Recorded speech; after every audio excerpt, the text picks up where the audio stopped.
Partout, le socialisme mène à la ruine. Il y eut certes l'URSS, Cuba, l'Angola ou le Brésil qui se réveillèrent pauvres comme jamais, mais aujourd'hui, c'est l'Europe que les gauches tentent d'asservir. Pas un jour qui ne passe sans que les politiciens de gauche n'inventent, en France ou ailleurs, une nouvelle norme, une nouvelle taxe, une nouvelle contrainte. Pas un jour qui ne passe sans que les vieilles gauches sur ces bancs ne hurlent contre le mérite, l'effort, le succès, le travail. Alors je le dis à tous ces politiciens, laissez-nous tranquilles. Quand laisserez-vous respirer les entrepreneurs et les originaux de tout poil dont vous sabordez le talent?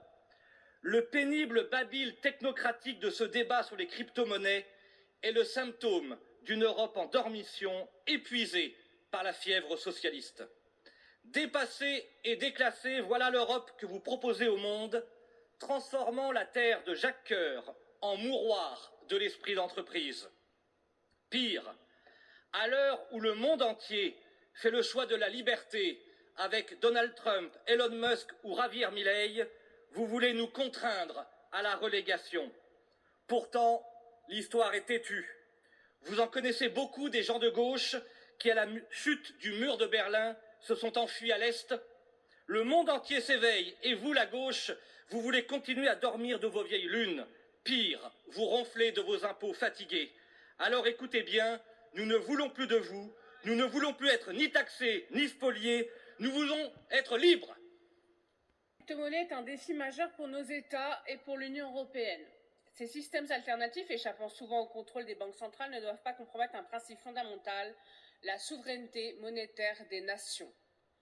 La monnaie est un attribut régalien, indispensable pour garantir la stabilité économique et protéger nos concitoyens. Pourtant, pendant que l'Europe s'interroge, d'autres pays avancent à grands pas.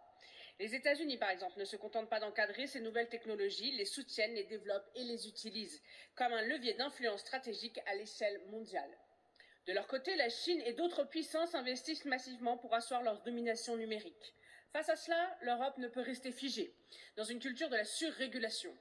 Certes, il est essentiel de garantir un cadre sûr, transparent et respectueux de nos valeurs, mais réglementer sans agir, c'est accepter de subir. Nous devons changer de paradigme. Investissons dans les technologies numériques comme la blockchain. Soutenons les entreprises innovantes et encourageons l'émergence de solutions européennes compétitives. Il en va de notre souveraineté économique et monétaire. Nous ne pouvons pas laisser des acteurs extérieurs imposer leurs règles, dicter leurs normes et nous asservir à des technologies qu'ils contrôlent seuls. Soyons ambitieux. Bâtissons une Europe qui ose, qui innove et qui s'affirme comme un leader mondial. Oui, l'avenir de notre souveraineté ne s'écrira pas dans l'attentisme. L'Europe doit être forte, visionnaire et audacieuse. Madame la Présidente, Monsieur le Commissaire, chers collègues, parce que sans régulation, le marché des crypto-actifs, ce ne sont pas des monnaies, ce ne sont pas des technologies, ce sont des actifs financiers, serait fait d'arnaques, de financement de pratiques illicites en tout genre, dont celles de financement de groupes terroristes à l'instar de Daesh. Nous avons choisi de les réglementer dans un climat hostile, violent, toxique, fait de menaces et de cyberharcèlement. Il est donc cocasse de voir aujourd'hui que ceux-là même qui nous harcelaient à l'époque et hurlaient qu'ils allaient partir aux États-Unis à cause de nous, se plaignent des pratiques actuelles de l'administration Trump qui a déstabilisé le marché avec le lancement de son coin. Ils sont en train d'expérimenter ce qu'est la loi du plus fort, quand elle ne leur est pas favorable. Donc oui, évidemment, comme nous l'avons toujours dit, il nous faut des réglementations au niveau international. Il faut aussi protéger la nôtre, se renforcer sur la question de la stabilité financière, mais surtout, par pitié, ne perdons pas trop de temps avec ce débat. On sait ce qu'il faut faire dans le domaine crédit crypto. En revanche, on doit avancer dans l'euro digital et dans la création de nos propres big tech. Merci beaucoup. Aux États-Unis, Donald Trump se rêve en président de la crypto. Résultat, la cryptosphère s'enflamme, une crypto-monnaie à son effigie et une autre dédiée à Melania, le bitcoin qui s'envole et la démission du président de l'autorité des marchés financiers américains. Pendant ce chaos, en Europe, nous avons fait un choix différent, réguler pour protéger. Avec le règlement MiCA, nous avons posé les bases d'un marché des crypto-monnaies sécurisé, imposant des mesures solides contre le blanchiment d'argent et contre le financement du terrorisme, comme par exemple la vérification des identités et le signalement des activités suspectes.